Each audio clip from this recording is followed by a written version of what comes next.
Donc, n'oubliez pas que c'est quand même votre mariage. Donc, si vous avez envie de photos de groupe, vous les faites. Il n'y a absolument personne pour vous dire quoi faire.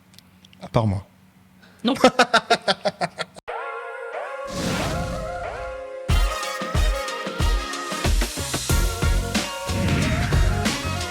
Et bonjour et bienvenue dans ce nouvel épisode des Wedding Talks, toujours ici au Mât des 5 Fontaines à Sisteron, que Mélanie et Eric nous prêtent, j'ai envie de dire, pour tourner nos différents épisodes depuis maintenant quelques temps. Et aujourd'hui, j'ai le plaisir et l'honneur de recevoir Isabelle. J'allais t'appeler Isa, mais on y va. On va pas faire comme si on se connaissait pas. Comme à la télé. Vous allez bien Non, allez. Du coup, parle-nous de toi. La première question au fil rouge qu'on pose à chaque fois, que tu dois connaître maintenant. Présente-toi en une phrase. Alors, je m'appelle Isabelle Alcantara, je suis wedding planner et j'ai réussi à faire finalement de ma passion un métier. D'accord. Donc c'est ma petite fierté personnelle. Alors, si vous entendez un accent, ne réglez pas vos écouteurs, tout va bien, parce que tu es... Suisse. Donc voilà, et elle nous a fait le plaisir de venir jusqu'à Sisteron, à traverser la moitié de la France pour être avec nous. Merci beaucoup. Mais c'est avec grand plaisir parce que de toute façon, dans le cadre de mon travail, je me déplace super volontiers. Donc je ne m'arrête pas à une zone géographique, je voyage tout le temps. Et du coup, tu as découvert le Mât des 5 Fontaines ? Avec un grand plaisir.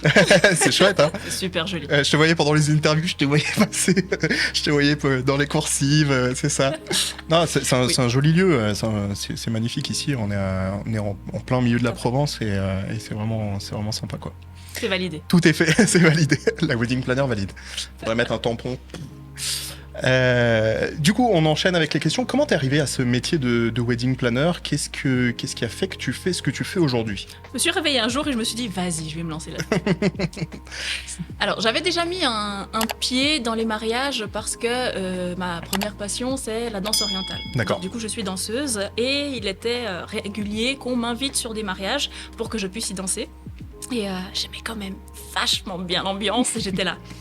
C'est un peu frustrant. Je viens ici, je fais 10 minutes, je repars. J'aimerais bien pouvoir un peu plus participer. Donc après, je me suis demandé qu'est-ce qu'il y a comme corps de métier dans un mariage. Ouais.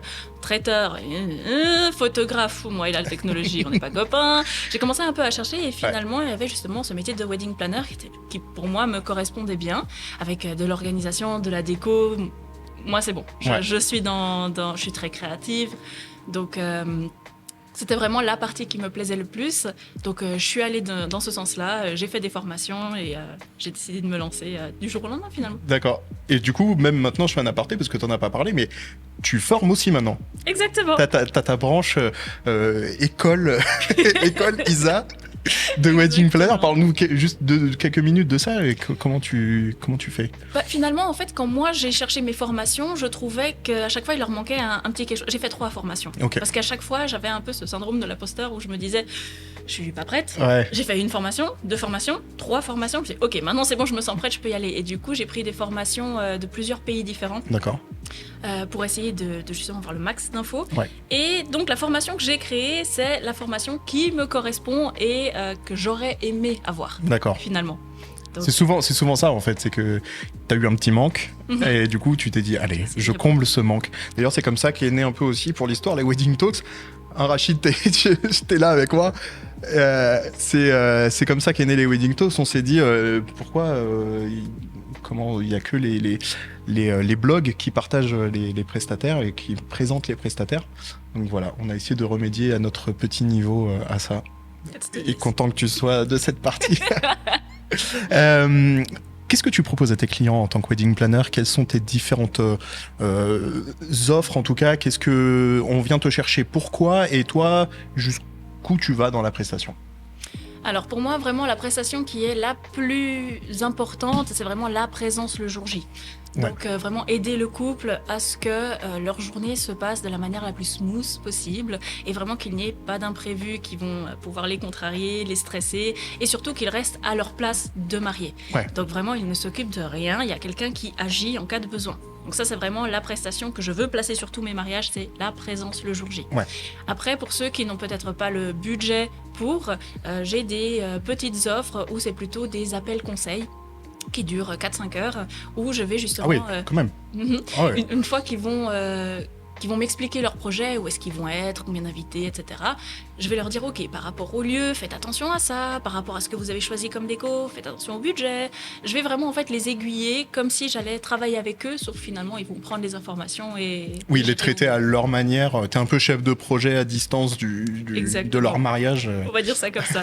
Et puis sinon, il y a forcément les prestations où le couple manque de prestataires. Il a envie d'avoir le photographe parfait, il a envie d'avoir le lieu parfait, mais ils n'ont pas le temps ou pas envie de le chercher. Donc du coup, je vais rechercher des prestataires au nom du couple qui leur correspondent en tout point. Ouais, tu les aides à se lancer un petit peu et à simplifier leur recherche. Exactement. Combien de temps prémâche le travail. C'est ça. Ouais, mais c'est bien au moins parce que déjà toi, tu as forcément de l'expérience avec certains prestataires et du coup, tu peux mettre en avant ceux avec qui tu sais que ça va bien se passer en fonction du caractère de tes clients, quoi. Exactement.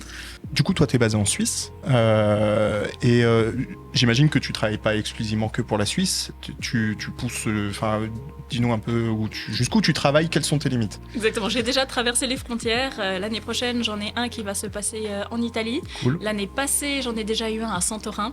Ah. Donc pour moi vraiment ce qu'on appelle les wedding destinations, ouais. Donc où j'embarque des gens avec moi dans un autre pays, c'est vraiment quelque chose que j'apprécie énormément. Du coup t'as des clients qui viennent d'où par exemple pour se marier en Suisse D'un petit peu partout, j'en ai par exemple qui venaient l'année passée des Royaumes-Unis, okay. J'en ai eu également qui venaient du Mexique, d'ailleurs okay. C'était un mariage incroyable, celui-là était très très drôle. Donc voilà, vraiment on est... Et comment tu arrives justement à capter l'attention de ces clients-là qui sont à l'autre bout du monde comment ils arrivent à tomber sur toi et à se dire... La qualité du site internet ouais. et justement le bon référencement avec ouais. Un bon marketing derrière pour apparaître dans les premiers résultats. Ouais. Même quelqu'un à l'autre bout du monde, s'il cherche wedding planner suisse, je vais apparaître dans les premiers résultats. C'est quelque chose que j'enseigne aussi dans ma formation, c'est l'importance du marketing pour pouvoir avoir des clients. C'est ouais. eux qui doivent venir à nous, on ne doit pas aller leur courir après. Ouais, c'est ça. Ouais. On ne sait pas où ils sont. Ouais. Mais si on revient aux mariés, justement, qu'est-ce qui ferait pourquoi tu conseillerais à des mariés de passer par un wedding planner ? Quelles sont les plus-values pour toi d'un mariage organisé par un wedding je dis un, mais souvent c'est des filles. Une wedding plutôt que de l'auto-organisation. Pour un couple, un mariage, ça va être une journée dans leur vie. Pour une wedding planner, c'est une journée de travail. Ouais. Donc, du coup, quand on a l'expérience par rapport à ce domaine-là, finalement, on va avoir plein de petits pièges, peut-être qui nous sont déjà arrivés, ou alors qu'on a appris justement à affronter, qui vont pas du tout être des soucis, ou alors quelque chose qui, pour le couple, peut paraître une montagne. Quand ils nous en font part, nous, on les regarde, on se dit, mais c'est Ceci est la solution. Oui, on se dit, mais c'est un petit caillou sur votre chemin, ça. Et eux, ils en font une montagne, parce que pour eux, ils ont l'émotion, ils ont tout qui leur prend aux tripes, alors que pour nous, c'est vraiment, mais ça se règle comme ça. Aucun problème. Et du coup, ça les rassure. Ouais. Une wedding planner va vraiment être utile pour rassurer le couple, pour l'aider dans toutes les démarches, dans les recherches, etc. Et puis, on a surtout toute cette partie expérience qui va les aider. Pour moi, le couple est obligatoirement les mariés le jour J. Ils ne doivent rien faire. La tranquillité d'esprit, pour moi, n'a pas de prix. C'est bien ce que tu dis parce que souvent c'est quelque chose qu'il faut rappeler. On en avait parlé dans une autre interview, je crois, justement sur un des conseils qu'on donnait aux futurs mariés, c'est votre mariage. C'est pas le mariage ni de vos parents, ni de vos amis, etc. Et c'est très difficile parce qu'on réunit tout le monde, forcément. Mais il faut jamais oublier que c'est votre mariage. Et si vous avez envie de prendre 3 heures pour faire des photos ou quoi ou qu'est-ce, allez-y. C'est leur event, ils font absolument ce qu'ils veulent. C'est ça, exactement. Mais c'est bien qu'on le rappelle parce que souvent, il y en a qui se font manger par leur événement. Si on n'a pas de wedding planner, il faut absolument déléguer au maximum. Ouais. Mais quand on délègue, après, ce sont des cadeaux empoisonnés. Moi, en tant que wedding planner, je dis ok, je suis là. Donc, si vous voulez déléguer des petites choses à droite à gauche, vous pouvez donner votre trousse de maquillage à la témoin. Vous pouvez donner votre téléphone au papa. Ouais. Vous pouvez déléguer ce genre de petites choses, pas de souci. Mais les gros trucs, genre toi, tu gères les timings, tu fais en sorte que telle chose arrive à telle heure. Toi, tu envoies le DJ, préparer ça à telle heure. La personne ne peut plus autant profiter du mariage. Elle ne devient plus uniquement invitée, elle devient organisatrice également. Donc, En fait, c'est un peu leur enlever une petite partie de bonheur d'être invité. Ouais. Et puis il y a des invités souvent les basemaids, Les demoiselles les d'honneur. demoiselles d'honneur, pardon, à qui il y en a qui aiment qu'on leur confie des tâches, etc. Mais il faut faire attention, c'est le piège en fait. C'est le piège parce que du coup, comme tu dis, et je résume ce que tu dis, c'est elles sont là pour marier leur meilleure amie la plupart du temps, et en fait elles vont rien voir du mariage, elles vont passer une journée un peu à côté du mariage, quoi. Et c'est dommage. Du coup, vous n'avez pas profité. Donc réfléchissez bien avant de confier des tâches à vos à vos amis, en tout cas, en tant que futurs mariés. Ça peut être un joli cadeau, comme un cadeau empoisonné. Donc d'où l'intérêt aussi d'un wedding, pour tout organiser et tout préparer à l'avance. D'ailleurs, je sais qu'un petit peu plus tard, tu poses la question de l'anecdote. Allez, vas-y, lance-toi. Je viens déjà dessus. Vas-y. Il n'y a pas de... Il n'y a pas de travail. Ouais. Voilà. J'ai décrété que j'allais répondre à l'anecdote. Vas-y, c'est ton interview, c'est pas la mienne. Alors, justement, il y a quelques années en arrière, j'ai été invitée à un mariage, pour une fois, en tant qu'invitée. Et justement, la mariée m'a dit non, mais t'es invitée cette fois-ci, tu ne fais rien. Bon, ça me démangeait, mais j'ai dit ok, pour une fois, c'est bon, j'accepte le petit cadeau, on profite.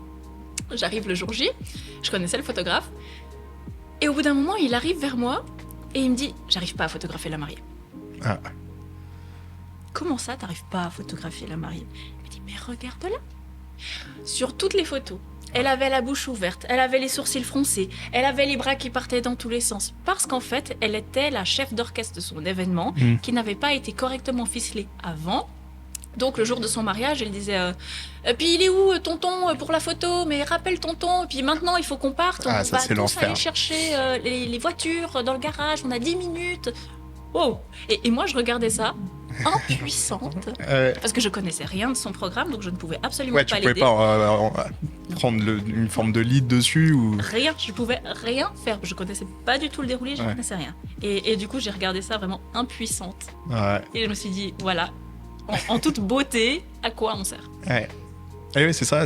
Il faut penser à ces petites choses et que... Tu vois, moi, tu prends cet exemple-là, des photos, par exemple des photos de groupe. Moi, quand je fais les photos, je demande toujours deux choses. C'est une liste précise de tous les invités avec leur prénom, classé par groupe, et également un crieur, ce que j'appelle un crieur. Alors, on est maintenant, tout le monde fait ça, mais... Et ça faisait toujours rire mes mariés quand je leur disais il me faut un mec un peu rigolo, qui connaisse le maximum de monde, qui a un peu la pêche, à qui on peut filer un micro si besoin, si le DJ a une petite sono portable, ou alors une grosse voix qui porte. Grosse voix qui porte bien. et comment, et justement pour pouvoir driver ce moment-là, et que en fait le photographe... Enfin, moi je dis aux mariés, vous êtes là, vous avez voulu des photos scolaires, on va faire des photos scolaires. Parce que très honnêtement, je trouve très dépassé les photos de groupe, mais c'est mon avis. C'était la parenthèse. Mais du coup, je leur dis, voilà, vous voulez des photos de classe, on va faire des photos de classe, mettez-vous là, il n'y a pas de souci, mais par contre, vous ne bougez pas, quoi. Vous bougez pas, vous restez là, machin. Alors généralement, ils ont la petite ascension, entre deux prises, j'arrive avec un petit verre d'eau, un machin, tu vois, je suis obligé, quand il n'y a pas de wedding. C'est justement ce que j'allais te dire. Moi, typiquement, ce genre de moment, je trouve que ça baisse énormément l'atmosphère générale, ça emmerde les gens, parce qu'ils sont là juste en train d'attendre, t'as pas le droit de les laisser aller vers l'apéro, parce qu'après, ils seront plus jamais récupérables, donc du coup, tu fermes l'apéro en attendant, donc tu les gardes tous par là. Et moi, généralement, j'arrive vers le photographe et je dis 15 minutes, c'est booké. Puis le photographe, il me regarde avec des grands yeux, il dit mais jamais, parce que ça marche pas en 15 minutes pour 60-70 personnes. Et je leur dis oui, mais ça, c'est quand tu travailles seul. T'as une photographe avec... une photographe. Oui, ah ouais. Ah ouais. On mettra les sous-titres. C'est ça. Ça, c'est le manque de respect complet, tu sais. On mettra les sous-titres, vous inquiétez pas. 70.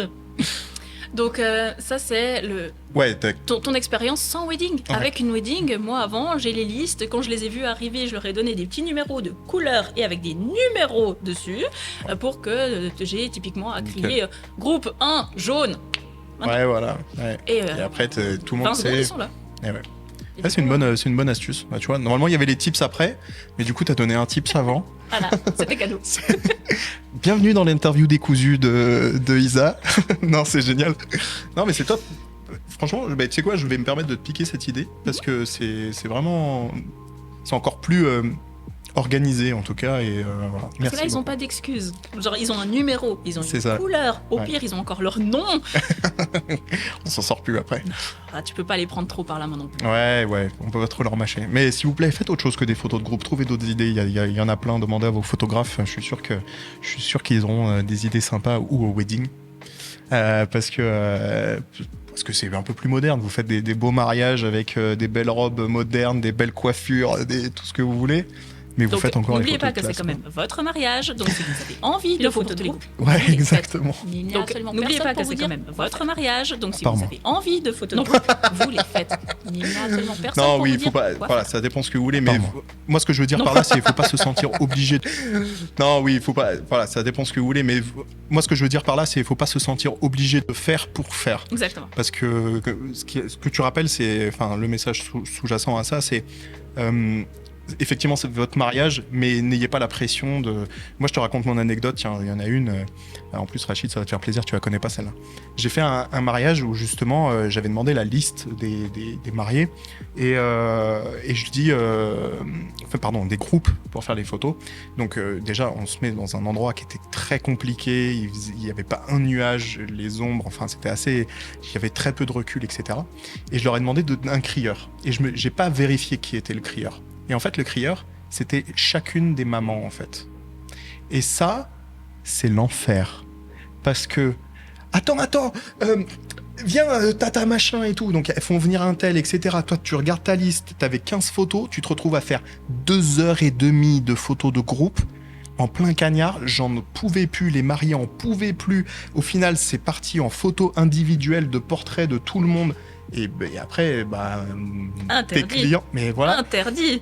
on s'est retrouvés avec 2 heures de retard dans tout le mariage.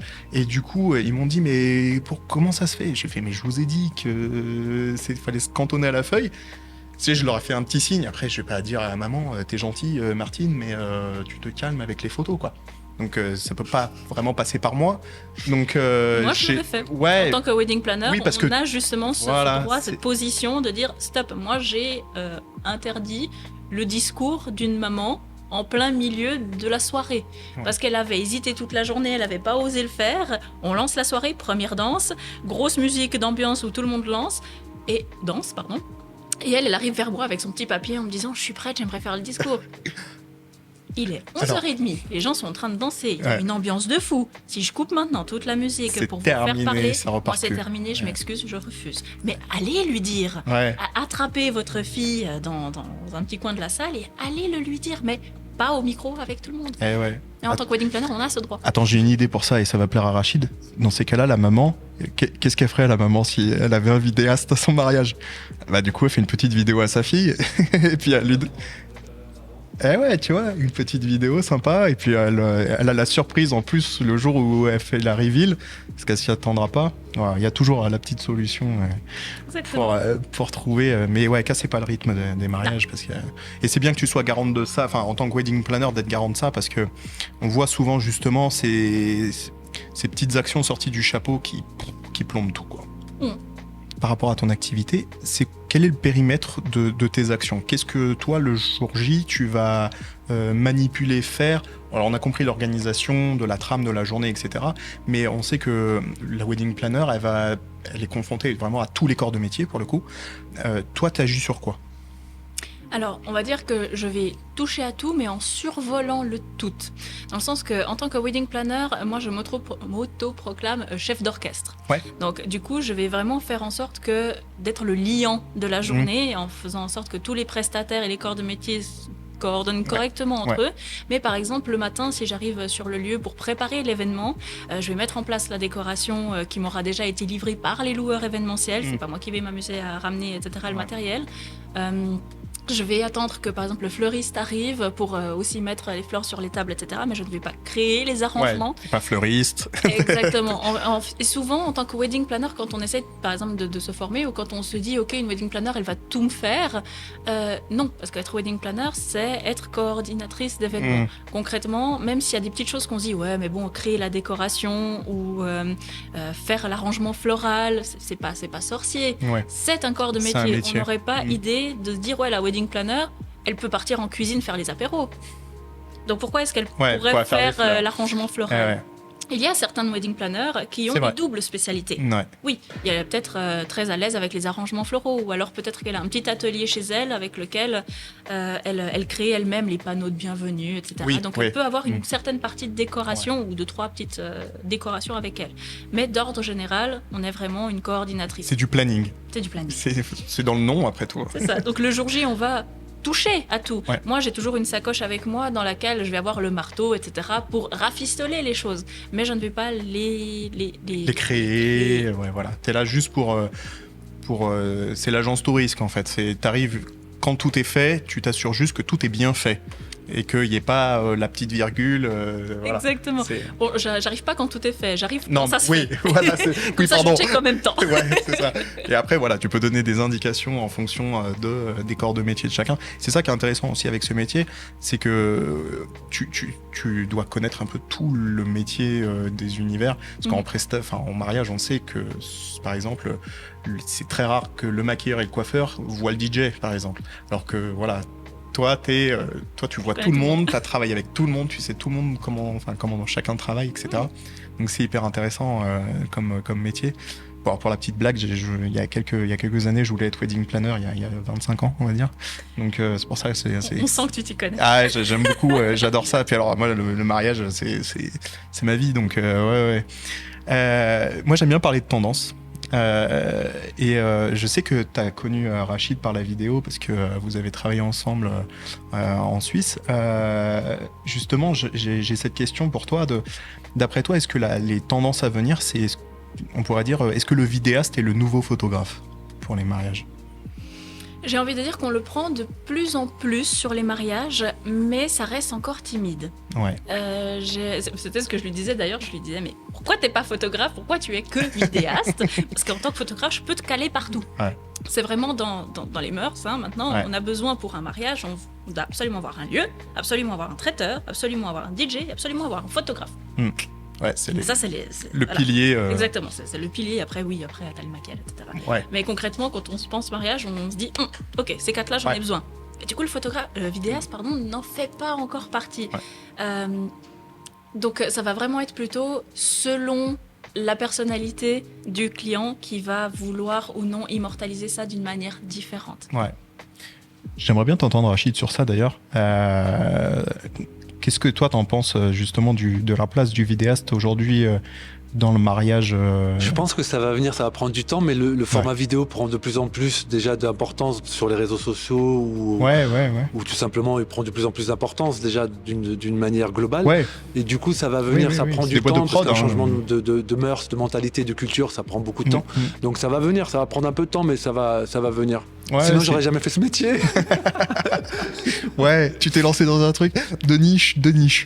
Non, ouais, je suis d'accord avec toi, Rach, tu vois, sur l'avenir du vidéaste, ça va prendre de plus en plus de place. Et même, tu vois, si toi t'en fais 1 sur 7, peut-être que l'année prochaine, t'en feras 1 sur 3. et dans 2 ans, 100%. Ouais. Non, c'est bien parce que ça donne d'autres souvenirs, d'autres manières de voir son mariage. On se pose pas de la même manière devant un film que devant un album photo. Donc bientôt, ça sera plus mais ça sera et. On y croit. J'ai envie de te demander, un peu comme je demande à tout le monde, est-ce que tu as des petits conseils, des petits tips que tu peux partager à nos futurs mariés qui nous regardent ? Alors, j'ai envie de te dire que j'en ai beaucoup, mais qu'est-ce ça que me rassure. Je peux donner Donne pas toutes tes pépites, hein. C'est pas le but, tu vois, parce que si tu donnes tout, après ils vont dire ok, c'est fini. Écoute, je suis inspirée sur le lieu, étant donné qu'on est dans un très beau domaine. Ouais. Quand le couple décide de, par exemple, pour une raison de place, parce que souvent un grand mariage a besoin d'un grand lieu, du coup ils partent souvent dans des salles polyvalentes, etc.